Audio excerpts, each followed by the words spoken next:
अस्सलाम अलैकुम।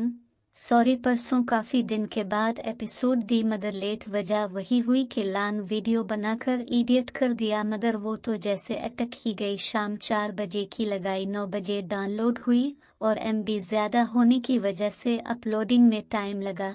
सो आज मैंने फिर से पार्ट्स में ही एपिसोड दी। इंजॉय कीजिए और खुश रहिए। आबरू किस्त नंबर 6 पार्ट 1 ईमान फातिमा।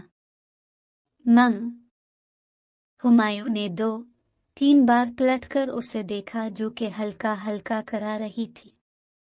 कुछ देर वो इग्नोर करता रहा मगर उसे तकलीफ में महसूस करते वो बेचैन सा हैकर करीब आया तो उसकी आंखें बंद थी लेकिन होंठ लरज रहे थे। हुमायूं ने पास बैठते हुए इसका माथा छुआ तो वो आग की मानिंद दहक रहा था। वो गहरा सांस भरता कमरे से बाहर आया और ताज़ा पानी लाकर उसके माथे पे पट्टियां करने लगा। कुछ देर में इसका बुखार हल्का हुआ तो वो इस पे झुकते हुए इसका रुखसार थपथपाकर उसे पुकारने लगा। इसने आहिस्ता से आंखें खोलकर उसे देखा। उठो, मैं मेडिसिन देता हूँ, वो खा लो, वो पीछे हटते हुए बोला।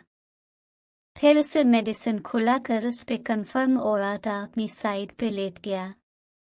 तहज्जुद के टाइम उठकर उसने मामूल के मुताबिक सब किया और जब वो घर आया तो विरदा बाहर पड़े लकड़ी के तख्त पे सर पकड़कर बैठी थी।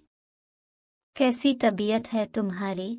हुमायूं ने उसके पास बैठते हुए इसके माथे पे हाथ रखा तो वो एकदम से हाथ झटकती इससे यूं दूर हुई जैसे इसे अछूत की बीमारी हो। इसकी हरकत नागवार तो लगी मगर वो चुप रह गया। नाश्ता बना दूं तुम्हारे लिए? वो सर झटक कर बोला तो वो बना कुछ कहे कमरे की जानिब बढ़ गई। वो गहरा सांस भरता किचन की तरफ बढ़ा और ब्रेड अंडा बनाकर ट्रे में रखता कमरे में आया और वो इसे देखते ही जैसे फिर से खौफजदा हो गई थी। नाश्ता कर लो फिर मेडिसिन खाकर आराम करो, वो लब भींच कर बोला। मुझे भूख नहीं है, वो अटकुते हुए बोलती मजीद पीछे को खिसक गई। हुमायूं ने उसे आंखें सुकेड़ कर देखा। जब भूख लगेगी तो खा लेना, मुझे जरूरी काम के लिए जाना है, वो सपाट लहजे में बोलता ट्रे उठाकर बाहर निकल आया। रात को वो काफी लेट घर आया था। इसने किचन में आकर खाना खाने के लिए फ्रिज खोला तो फ्रिज खाली थी। ओफफ घर का राशन खत्म हुआ था। कैसे भूल सकता है तो हुमायूं जबकि जानता है कि अब अकेला नहीं तुम। वो खुद को मलामत करता कमरे में आया तो विरदा दूसरी तरफ मुंह किए लेटी थी। विरदा, तुमने कुछ खाया है क्या? हुमायूं ने इसके कंधे पे हाथ रखते हुए पूछा तो वो बिदक का इससे दूर हुई। हुक, क्यों पपे पास आ रहे मेरे बार बार? मेरा फायदा उठाना चाहता है ना? आप यूं मीठे बनकर बर्बाद करना चाहते? अब वो कांपते लहजे में बोलती इसके तन बदन में आग लगा गई और उसने बाजू से खींचकर उसे करीब किया तो वो सहम गई।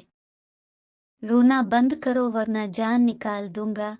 तुम इतने दिनों से मेरे साथ हो, मैं अगर फायदा ही उठाना होता तो तुम्हारे साथ जबरदस्ती कर सकता हूँ।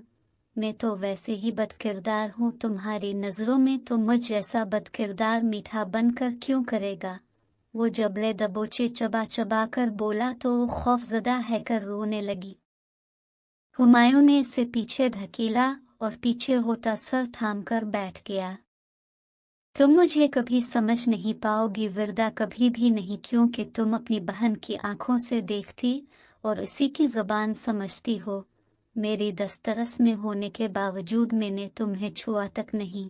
चिल्लू, एक बात कहता हूँ, पिछले दिनों तुम खुद मेरी कुर्बत की चाकर रही थी तो मैंने ये फ़ायदा तब क्यों न उठाया? क्या ये बातें मेरे किरदार की गवाही नहीं देती? तुम अपनी बहन की सुनती हो तो आज मैं अगर तुम्हें कहूँ कि तुम्हारी बहन बदकिरदार है तो मानोगी? कभी नहीं। अब जैसा इंसान कुछ भी बोलेगा तो आपको लगता कि मैं मान जाऊंगी, और मैं सिर्फ अपनी बहन की सुनकर खौफजदा नहीं हुई, अब की कुछ बातें मजीद खुल गई। वो चिल्ला उठी। कौन सी बातें? हुमायूं जोर से चौंका। दिखाती हूँ, वो कहती बेड से उतरी और वार्डरोब से एक फाइल निकालकर पास आए। ये देखिए ये तस्वीर, कौन है ये लड़की आपके साथ? इसने एक तस्वीर लहराते हुए पूछा तो हुमायूं ने कर्ब से आंखें मैच ले। नहीं जानता, वो सर्द और सपाट लहजे में बोला। रैली नहीं जानते तो ये अखबार में दिखाती हूँ क्या लिखा है। यहाँ लिखा कि टाइगर नामी गुंडे ने इस लड़की का रेप करने के बाद इसे मार दिया और उसकी लाश एक होटल के रूम में पाई गई। जानते 2 साल पहले जिस अस्पताल में हाउस जॉब करती थी वहाँ इस 18 साल की मासूम बच्ची की लाश लाई गई थी। टाइगर आप ही हैं ना मशहूर और मारूफ गुंडे मवाली। किस कदर नीच हैं आपके अपनी हवस पूरी करने के बाद जान तक ले ली एक मासूम की। आपने मेरी बहन के साथ रैप करने की कोशिश की मगर मारिया का ना सिर्फ रैप बल्कि खून किया। मैं अब चुप नहीं रहूंगी, पूरी दुनिया को आपकी हकीकत बताऊंगी। वो बोलते बोलते हाँफने लगी। जाओ जाकर बताओ, यहाँ क्यों बैठी हो? ये लो फोन करो पुलिस को फोन और अरेस्ट करवाओ मुझे। फिक्र मत करो तुम्हारी जान नहीं लूंगा। वो इसके हाथ में मोबाइल पकड़ाते हुए चबा चबा कर बोला। फिर वो इसे गुमसम छोड़ता बाहर निकल गया मगर उसे मालूम नहीं था कि विरदा वाकई पुलिस को कॉल कर देगी।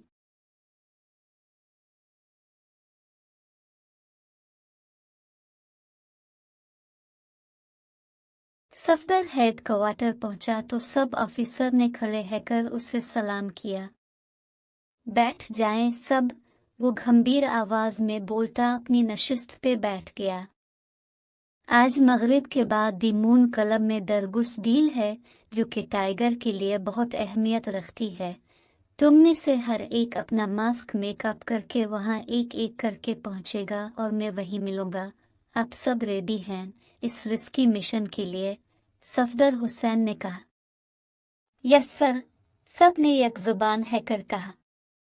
फिर मगरिब के बाद वो लोग दी मून में पहुंचे और सफदर हुसैन ने चेहरे पे निकाब की बजाय मास्क मेकअप किया था। वो अपने ऑफिसर को इशारा करता एक रूम के सामने आया और इसे ठोकर से खोलता अंदर दाखिल हुआ। कौन हो तुम? टाइगर के राइट हैंड ने एक झटके से उठते हुए पूछा। तुम्हारी मौत सफदर हुसैन, वो घबरा कर बोलता बड़ी फुर्ती से इसके पास पहुंचा और इससे पहले कि वो अपनी पिस्टल निकालता वो इसकी कनपटी पे मुका रसीद करता इसके 14 तबक रोशन कर चुका था। कुछ देर में वो इसका दरगुस कब्जे में करते दी मून जो कि टाइगर की रीढ़ की हड्डी थी इसे सील कर चुके थे। अब तुम अपने बिल से बाहर जरूर निकलोगे टाइगर, वो तंजिया लहजे में मुस्कुराता बाहर की जानिब बढ़ा। वो जब बाहर निकला तो मीडिया वाले पहुंच चुके थे।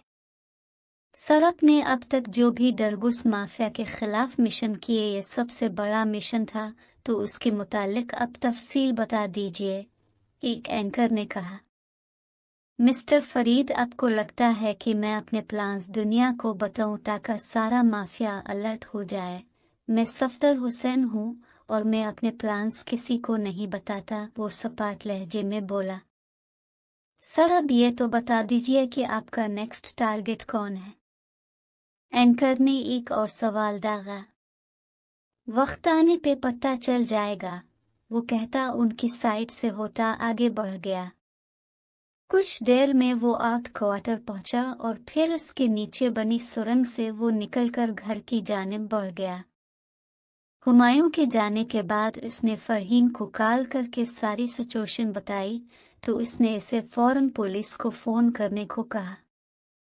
इसने सुबह होते ही पुलिस को हुमायूं के मुतालिक आगाह किया।